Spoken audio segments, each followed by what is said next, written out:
نہیں لوں گا. اللہ کی طرف سے گارنٹی ہے جو تم سے غلطی ہوئی تھی اللہ کیا کر دے گا؟ معاف. بشرطے کہ یہ نہ ہو کہ یہ نیت نہ ہو کہ چلو وہ والی تو لے لی تھی بہت اچھا ہو گیا, ٹھیک ہے نا بھائی, ندامت بھی ہو کہ میں نے غلط کیا, بد نظری ہو گئی, کچھ بھی ہو گیا, قتل بھی ہو گیا, اس کی بھی تلافی ہے اسلام میں. جان جان کر یہ سوچ کے قتل کرنا کہ میں توبہ کر لوں گا, یہ تو ٹھیک نہیں ہے. ایک مثال ہے, کسی سے ہو گیا بھی توبہ کا دروازہ کھلا ہے, اس کا بھی حل ہے. لیکن فطرت سے جب بغاوت کرتا ہے نا انسان, یہ دینداروں کی بات کر رہا ہوں, ایک بڑا معاشرے میں فالٹ آ گیا ہے, وہ فطرت سے بغاوت پہ اتر آتے ہیں. فطرت اور نیچر سے جب لڑو گے نا تو اللہ نے نیچر کو ایسا بنایا ہے کہ نیچر معاف بولتے کیوں نہیں بھائی, نہیں کرتی, وہ نہیں معاف کرتی. مثال کے طور پر آپ نے حرام کھا لیا. کیا کھا لیا آپ نے؟ چوری, کسی کے مرغی رکھی ہوئی تھی یا مرغی گھوم رہی تھی, چوری کر کے بسم اللہ اللہ اوپر پڑھ کے ذبح کیا, آپ نے کھا لی. حرام کھا لیا نا آپ نے. مرغی کھانا کیا ہے؟ حرام ہے نا. چوری کی مرغی ویسے تو حلال ہے, حرام کھا لیا, اس کی تلافی ہو جائے گی, ٹھیک ہے نا. اللہ نہ کرے خنزیر کھا لیا کسی نے, اس کی تلافی ہو جائے گی, بھائی توبہ استغفار کرو, اب کھا لیا تو آئندہ نہ کھاؤ, گڑ گڑاؤ, جتنا بڑا گناہ ہوگا اتنا زیادہ گڑ گڑاؤ. لیکن آپ نے زہر پی لیا. یہ جو زہر آپ نے پیا ہے نا, اور پیا بھی جان کے نہیں ہے, آپ سمجھے کہ اس بوتل میں زمزم رکھا ہوا ہے, حالانکہ کیا رکھا ہوا تھا؟ زہر. پہلا گناہ جان کر کیا, توبہ سے تلافی ہوگی. دوسرا گناہ بھی نہیں ہے, کیا بھی بھولے سے, غلطی سے, لیکن وہ زہر ہے, اس کی تلافی نہیں ہوگی, کیونکہ اللہ کی نافرمانی نہیں ہے. یہ کس کی بغاوت ہو رہی ہے؟ فطرت کی.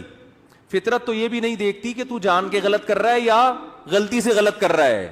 اب جب زہر آنتوں میں اترے گا, جتنی مرضی توبہ کر لو, اے اللہ آئندہ میں جب بھی بوتل کا ڈھکن کھولوں گا 100 دفعہ سونگوں گا, پہلے کسی کو ٹیسٹ کراؤں گا, اس کے بعد میں پیوں گا, اس دفعہ معاف کر دے, میری آنتیں نہ گلیں, اس دفعہ معاف کر دے, آئندہ نہیں کروں گا. لاکھوں میں کروڑوں میں کوئی ایک معجزہ ہو جائے تو ایک الگ بات ہے, لیکن اللہ کا قانون یہ ہے کہ بھائی معاف تو میں نے کر دیا, تو نے بے احتیاطی کی, لیکن جو زہر ہے نا وہ معاف نہیں کرے گا, وہ تیری آنتوں کو گلائے گا اور تو مرے گا. نہیں آ رہی میرا خیال ہے بات سمجھ میں؟ بہت مشکل ہے. دیندار آدمی پتہ ہے کیا کرتا ہے؟ جو فطرت نے اصول, قدرت اللہ نے اصول, فطرت بھی اللہ نے بنا, زہر میں اللہ نے خاصیت رکھی نا کہ آنتوں کو گلائے گا. آگ میں جلانے کی خاصیت کس نے رکھی ہے؟ اللہ نے. آپ کا پاؤں پھسل گیا, لوگ کہہ رہے ہیں یار یہاں احتیاط سے جاؤ, نیچے آگ جل رہی ہے, پاؤں پھسل سکتا ہے. آپ نے کہا بھائی میں بڑا فنٹر ہوں, کچھ نہیں ہوتا ہے یار, میں گیا اور پھسل کے آگ میں گر گئے. یہ گناہ کیا نا آپ نے کہ احتیاط. اب آگ میں جیسے ہی گرے آپ نے اللہ سے معافی مانگی, اللہ مجھے معاف کر دے, میں نے بے احتیاطی کی. بے احتیاطی بھی ایک جرم ہے, اللہ فوراً کیا کر دے گا؟ معاف, کہ بھائی میرا بندہ توبہ کر رہا ہے, معاف. اللہ مجھے معاف کر کے آگ سے نکال لے اب, کیونکہ میں غلطی سے گرا ہوں, تو معاف. اللہ کیا کہے گا؟ ونس اپون اے ٹائم, ایک دفعہ ایسا ہوا تھا, ابراہیم آگ میں گئے تھے, میں نے بچا لیا تھا. بس یہ ابراہیم کے ساتھ ایسا ہوا, اور ہو سکتا ہے 2-4 اور ایسے واقعات ہو گئے ہوں. قانون یہ ہے کہ آپ کا گناہ تو میں نے معاف کر دیا, مگر جس غلطی کی وجہ سے آپ آگ میں سلپ ہوئے ہو, آگ کو میں نے پرمیشن نہیں دی کہ وہ تجھے معاف کر دے. اس کا کام ہے جلانا, وہ جلا کے چھوڑے گی. بات آ رہی ہے سمجھ میں؟ آج ہمارے ہاں بہت سے مسلمان اللہ کی تو نافرمانی کر ہی رہے ہیں, لیکن ساتھ ساتھ فطرت سے بھی لڑ رہے ہیں. دیکھو انگریز کوشش کرتا ہے نیچر سے نہ لڑے. کیا مطلب؟ کامیابی کے جو دنیاوی اسباب ہے نا وہ اختیار کرتا ہے وہ, تبھی کامیابی جو دنیا کے لحاظ سے جس کو وہ کامیابی سمجھتے ہیں وہ کامیاب ہوتے چلے جا رہے ہیں. کیونکہ اللہ کا قانون ہے کہ بھئی کوئی کافر بھی اگر اسباب اختیار کرے گا نا, جس چیز کا جو سبب میں نے رکھا ہے. دیکھو اس کی ایک مثال دیتا ہوں, آپ بے احتیاطی کر رہے ہو, آپ بھی آگ میں گر گئے اور کافر بھی گر گیا بے احتیاطی سے, تو آگ یہ نہیں دیکھے گی کہ یہ چونکہ کلمہ پڑھنے والے, اس کو بچا لو, وہ کافر ہے اس کو کیا کر دو, جلا لو. یہ آگ یہ نہیں دیکھے گی. اسی طرح آپ مسلمان تھے, آپ نے بے احتیاطی کی اور کافر نے اس راستے کو اختیار نہیں کیا, تو اب آگ یہ نہیں دیکھے گی کہ وہ کافر ہے تو احتیاط کر رہا ہے پھر بھی جلاؤ اس کو. نہ نہ نہ نہ, بلکہ آگ اس کو اس تک نہیں پہنچے گی, آگ وہ بچ جائے گا. دنیا کی آگ کی بات کر رہا ہوں. تو دنیا میں اللہ تعالی نے کامیابی اور ناکامی کو کس کے ساتھ جوڑ دیا ہے؟ اسباب کے ساتھ. جو جس چیز کا سبب ہے نا, وہاں تک پہنچنے کے لیے وہ سبب آپ کو اختیار کرنا پڑے گا. اس سبب کو اختیار کیے بغیر وظیفے, دعائیں اور آشرواد لے لینا, کسی سے جا کے سر پہ ہاتھ پھیر دیں گے حضرت جی تو میری شادی ہو جائے گی, نہیں ہوگی شادی آپ کی. کیونکہ سب سے بڑا مسئلہ آج کل یہی بنا ہوا ہے نا, تو اس لیے مثال ذہن میں آ جاتی ہے. آج ایک صاحب آئے میرے پاس ملنے کے لیے, مفتی صاحب میں 40 سال کا ہو گیا, میری شادی نہیں ہو رہی. میں نے کہا کیوں نہیں ہو رہی؟ کہہ رہے ہیں یار میں پتہ نہیں, میرا مائنڈ ہی اس کے لیے تیار نہیں ہوتا, تو میرے لیے دعا کر دیں کہ میری شادی ہو جائے. میں نے کہا تو کر ہی نہیں رہی, کر ہی نہیں رہا, تو میں یہ دعا کر دیتا ہوں آپ کا مائنڈ بن جائے. تو میں نے کہا بنانے کی کوشش کرو گے تو بنے گا نا. تو بہت بڑا مسئلہ ہمارے ساتھ یہ ہے کہ صحت کے معاملے میں بھی, پڑھائی کے معاملے میں بھی, اور بزنس کے معاملات میں بھی, دین کے معاملات میں بھی.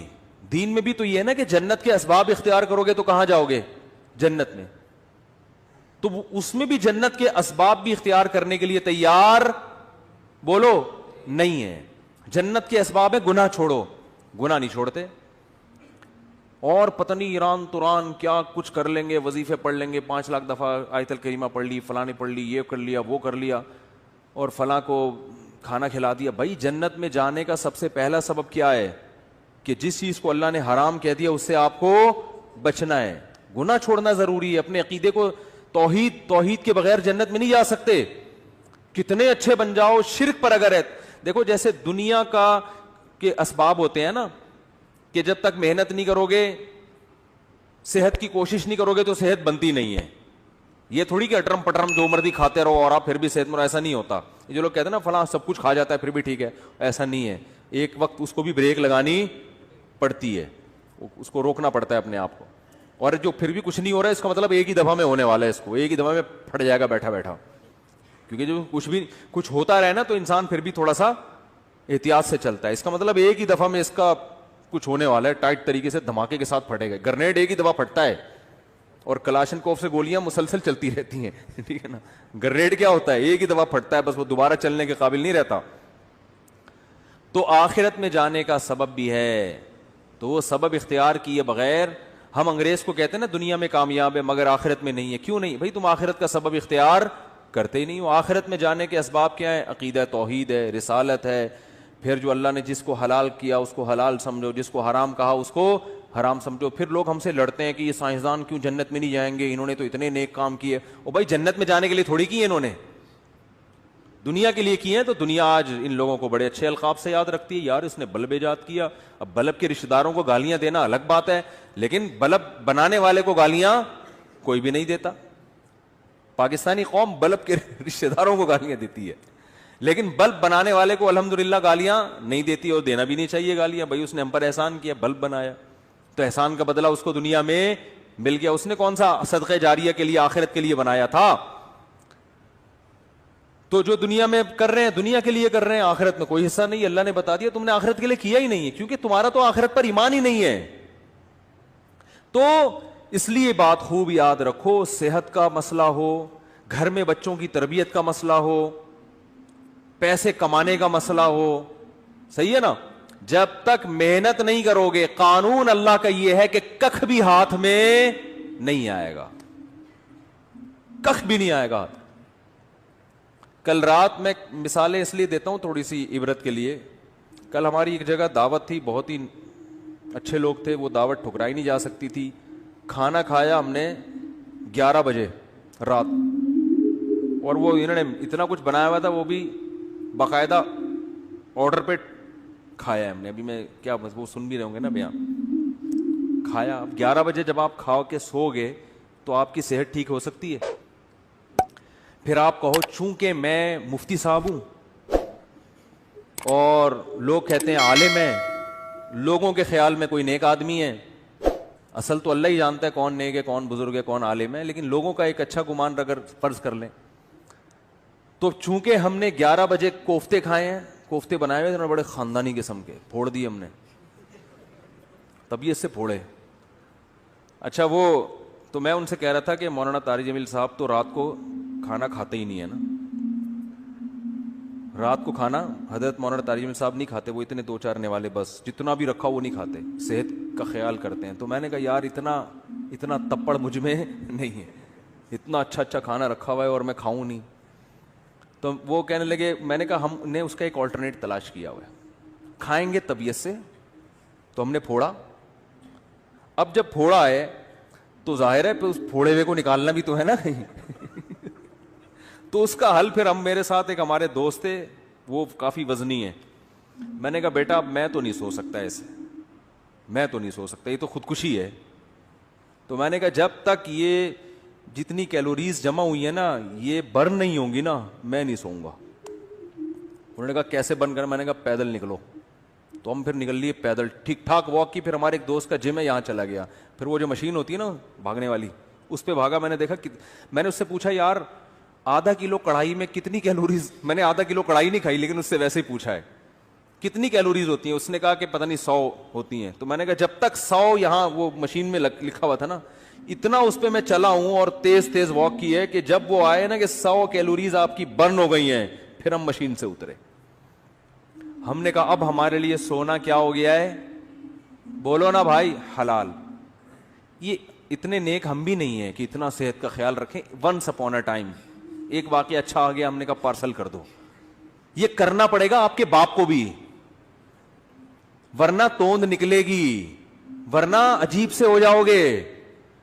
زندگی ایسی بہاریں اور خوشیاں کیا ہو جائیں گی, ختم. وہ کڑھائیاں جو آپ کھا رہے, کوفتے جو کھا رہے ہو نا, آہستہ آہستہ جا کے مختلف جگہوں پہ سے نکلنا شروع ہوں گے. کبھی کوفتہ یہاں سے نکلے گا, ڈاکٹر کہیں گے ان کی رسولی نکل آئی. وہ رسولی نہیں ہے, وہ جو کوفتے آپ نے کھائے ہیں نا ان میں صرف ایک کوفتہ نکلا ہے ابھی تو باقی کیا ہے, باقی ہیں. تو مختلف, ابھی تو تھوڑے دنوں میں آپ خود کوفتہ بن جاؤ گے. اور پھر کیا کرتے, صحت ٹھیک نہیں ہے, گھٹنوں میں درد, یورک ایسڈ بڑھا ہوا ہے, یہ ہوا ہے. پھر آتے ہیں کہ جی وہ مفتی صاحب کوئی وظیفہ بتا دیں کہ فلانے بزرگ کے پاس چلے جاؤں. پھر وہ فلانے آستانے پہ ایک بڑے اولیاء اللہ بیٹھتے ہیں, آدمی ہے کہ لیکن اولیاء اللہ.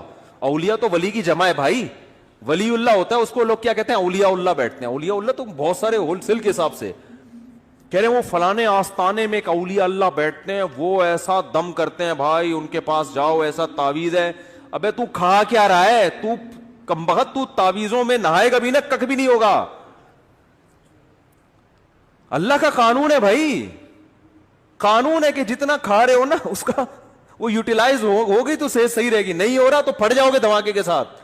بچوں میں تو چلو گروتھ ہو رہی ہوتی ہے نا, اب 40 سال میں گروتھ تھوڑی ہوگی آپ کی, اب تو فیٹ بڑھے گا, اب تو پھوڑے نکلیں گے, وہ کوفتے نکلیں گے مختلف جگہوں سے آپ کے, کولیسٹرول بڑھے گا 10.